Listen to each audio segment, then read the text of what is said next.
Hey guys, Jeff Dissett here at the SEMA show, and I've got Sean with me from PRW. The new product he's showcasing are LS rocker arms, and they're not just any rocker arms, they're bushed. Tell us about these. Correct. So these are a bushed LS kind of factory style drop-in rocker. They're a new casting, and then they're using a bushing instead of a bearing, so you get a higher load capacity with it, and there's no bearings to go bad and end up in an engine. So they're stronger and better than the OEM bearings. Correct. Yeah, they use a silicone bronze bushing. And anytime you have a bushing, you have more load capacity because you have more surface area for the trunnion or whatever happens to be riding on that. And these are for 5.3, 6.0, 6.2s? Correct. They're for the LS1 and LS3, so any of your cathedral port, square port applications.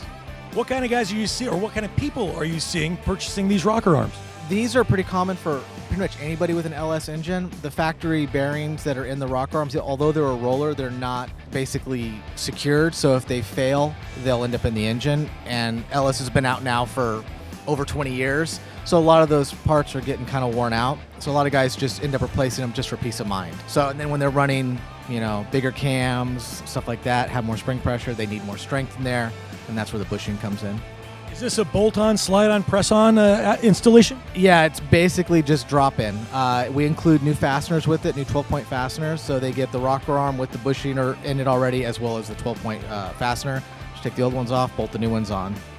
That's it. Everything's included in the kit. Correct. I love it. Where can they find out more about these? They can go to our website, which is prw-usa.com, or Facebook and Instagram at PRW Industries. PRW-USA.com. Get those bush rocker arms for your LS. Gives you peace of mind, and who doesn't want peace of mind? We got more SEMA coverage. Stay tuned to Power Auto Media.